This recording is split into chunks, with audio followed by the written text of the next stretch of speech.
I hear you talk a lot about resilience. When you're leading at the executive level, I'm guessing that can be really challenging, demanding. How does the resilience play a part in that? Resilience is a really important topic, especially when you're a leader, because it's tiring, right? It's we can all relate. It's tiring being under that pressure. It's tiring having that constant expectation of delivering on those KPIs and needing to deliver those outcomes. And it can be really challenging to sort of always have to be on. And I think a key for me is to not conflate failure with defeat. Mm-hmm. So failure is just a temporary lack of success. Defeat is when you feel like, that's it, I can never succeed again. And so there's really a key distinction. But I think the bigger picture for resilience is that I really like this idea that resilience is like a muscle memory. So you've got to practice it when the stakes are low, so that when there's something really big or more catastrophic, whether it's personal or professional, you can handle it with ease and you can bounce back more flexibly. And I think a lot of that comes down to your values. So what is it going to take for you to just say, this is how I can handle this situation, this is how I'm going to make a decision, these are my non-negotiables. And I think that really helps. And to do that, you've got to be thinking about it now so you're not taken by surprise. Mm-hmm. And once you have that idea moving forward, when communication comes into play, how would you say that kind of plays into the bigger picture? Once you've become resilient, how do you communicate that to your team after you've made the decision that you're gonna make? How do you communicate that? I think communication and resilience are linked in the sense that I like to help leaders figure out, how do you communicate your values to people? So a lot of times I think people figure that people around them just know. But if you have taken the time to think about them, put them on that Post-it note, put them on your mirror and say, these are my guiding values, this is why, it really helps you make hard decisions or put things into context. So let me give you an example. When I was running my last software company, one of my values is respect, and that manifests as I don't thrive when people are yelling and really, really hyped up. So I will just explain that very simply as saying, hey, time out. One of my values is respect. The way that cascades into the workplace for me is that we're calm. And so let's take a break. Everybody can come back when we're calm, and here's why. And so it's just a way of explaining to people, I'm making this decision because it's based on this, and you're not defending it, but you're just explaining to people that what's behind the decision is this value. And it really helps with your resilience because you never feel the need to defend, you never feel the need to feel almost apologetic, but you know it and you're able to do it in like a lower stakes situation like that, all the way up to maybe a really high stakes situation like I had when I had to shut down my last company. So it just helps you stay really calm, really resilient, and make really potentially big decisions through the lens of your values. So when you're communicating to your team, once the decision is made and you start that communication, how important do you feel it is to listen to that response? I would think that would be, yes, you've got what you want to talk about, you've got the decisions you need to communicate, but I guess listening would probably be a big role at that point. Am I right in that? I think what I just heard you ask is sort of what is the balance between communicating and listening as a leader? And ironically, I think that the best communicators are the best listeners. And when you think about it, that makes a lot of sense because communication is not unidirectional, right? It's bidirectional. So it might seem a little bit counterintuitive, but you might see somebody who's a masterful communicator. Maybe they can command a stage really well, or they can stand up and they can just speak extemporaneously and be really, really compelling. But a great leader is somebody who can listen. And I think, what are you going to be a great communicator about if you don't know what's important to the people around you? And you can't do that unless you're listening really, really deeply. So I think especially when things are, maybe it's a turbulent time, maybe it's an uncertain time, which we're in right now economically, the job market's really tough. So the more that you listen, the more you know what to communicate. So I think great leaders are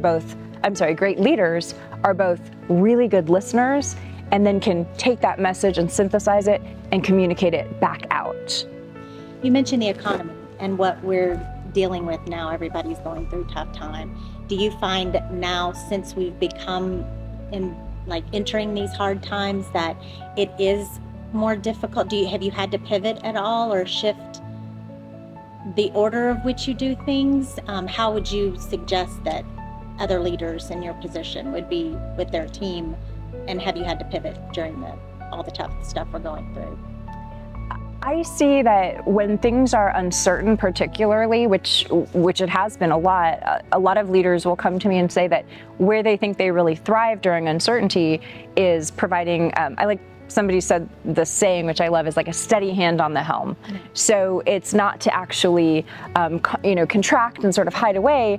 It's a great time to encourage innovation, but it's a really important time to actually develop people, to be more transparent. And I'm not saying this just to sort of like a kumbaya, but it's really, really important that people know all the information they need to be more comfortable, to set a lot of context so people know why decisions are being made, what information is available to them. But this is actually a really counterintuitively a great time to invest in innovation, to let people experiment a little bit, because you don't know what might actually come out of it. So those are the teams and the companies that I see doing really well right now, is a lot of openness, transparency, trust, context. So there's a little bit of psychological safety, and then a little bit of space to really experiment.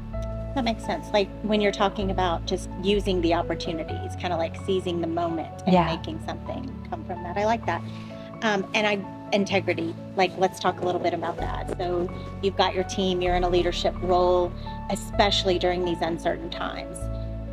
The integrity that you, not just in front of them when you're speaking and communicating and listening, but I would think that it's all the time. Its integrity would be an important role to play all the time, not just when you're in front of them leading as a team. Can you talk a little bit about that? Yeah, integrity is really key. I mean, I think there's so many people nodding right now, and I mean, I'm sure that we've all worked for leaders or worked with people who said one thing and did another, or didn't keep a promise. And I think that a really great leader is somebody who says they're going to do something, follows through, or who acts in the way that they say that they do. So that is sort of, what is your values? I'm going to act that way. So it's not, how many times do you walk into a company and in their lobby on the wall are big, bold sort of mission, like here's our values, here's our mission statement, right? Yeah. And then the company culture is nothing like that. It's almost aspirational. And I don't think any of us want to be aspirational leaders. I think that you want to walk the walk, talk the talk. So integrity is the way to do that. If you say, this is the kind of leader I am, do that. If you ask your team to take a pay cut, you do it. If you ask, if you put a travel ban on, then you don't do it. So it's to do as you say and then say as you do. And it sets such a great example. And I think you get so much more engagement and loyalty and trust from people. That's how you build psychological safety. And that's how people feel really safe experimenting and contributing. So I think integrity, to your point, should be really high up on that list. Yeah, you hear that all the time, and in every industry really is just on and off the field. People are always watching, so you've got to practice what you preach. And so I think you do a really good job at that. I've heard you also talk about curiosity and how leaders, real leaders, have to have a thirst for knowledge. Can you talk a little bit about that and how just the curiosity alone, especially in trying times, I would think that would be just a thirst for knowledge would be important with that. Can you talk a little bit about that? Yeah, curiosity is really key, especially what we were talking about a few minutes ago, which is, especially if it's uncertainty or we're sort of belt tightening, a lot of companies will say, here's what we can't do. But the companies I see and the teams that I see be really successful are the ones who say, what could we do, right? So how many times will a company say, well, that's not our policy? Well, what could be, right? And that's a great opportunity to open the aperture and sort of say, what have we not done? Sure. We've never done this before. We haven't tried it. And giving people a lot of autonomy to say, go do it. Go give it a try. Now, maybe you don't have an unlimited budget, but there's still a lot of space for people to go try things. And I've heard such great stories of people coming back, especially think about what you can do now with AI, what you can do with technology, and you can do it in a really nimble way. But I think a great leader is a person who says, what is possible? Go find out, come back. And when people have the space and the safety to fail, they know they're not going to get in trouble. That gives a lot of space for success, actually. Yeah. Leaving room to fail. Yeah, room to fail. Yeah. Yeah. You also said something really interesting, which was integrity, knowing who you are at any given time. I've had some really interesting discussions with leaders about on and off the field, who are you? And someone said something so interesting in a meeting the other day, and she said, I heard a peer of mine on the phone, and it was like he was a different person. And sort of what masks do you wear, right? Who are you when you're with your peers, managing up, managing your team, your friends, your family? And it's kind of nice, this is a bit of a cliche, like bring your whole self to work, but can you be exactly the same on the phone with any of those people? Can you be the same in a meeting room with any of those people? Do you feel comfortable? And someone else said to me, well, I kind of have a different persona when I'm with a skip level manager and a different persona when I'm with, this group. And I said, well, what happens if they're all in the same room? What mask do you put on? And she said, I put the mask on for the highest person. And I thought, well, doesn't everybody look at you funny? Like, who is that? And I think learning to be comfortable, you are yourself, right? Figure out the value you bring and figure out, it gets really tiring wearing all those different masks. And so that's some of the work that we do in some of the courses I do, like your Next 10, where you deserve to be who you are, figure out that value, figure out your values. And gosh, this woman was wearing a lot of masks. Yeah, it's tough to do. It's tiring. I hear you talk a lot about too, and I know you even mentioned this in your book, about authenticity and how important it is for a leader to be authentic. And that wasn't really on the interview questions, but I did want to talk a little bit about that because I know that is something near and dear to your heart, and things that, no matter the situation, and it's kind of like what you're talking about right now, just about being authentic, and you don't have to put on your face and for this person or this group, you just bring your authentic leadership no matter where you are, and I think that's real important, just in every day, really. Precisely. So being authentic is really key. And I think people can sense if you are not being yourself. And, first of all, it's really tiring. And the other thing is that at some point, I think you will get found out that you are wearing a mask or a persona. And so when we really dig down a little bit, what prevents you from bringing your what prevents you from being yourself? Right. And a lot of the work, the statistic is that 90% of leaders experience self-doubt on a regular basis. And self-doubt is exhausting. There's a lot of people nodding, right? And self-doubt is exhausting. And here's what's dangerous about self-doubt, is it opens a vacuum, and lots of things can creep into vacuums, right? Exhaustion, and you open up this room for bad things to come in. And if we can close it, what happens? Confidence, the ability to just show up in any situation and say, I've got this.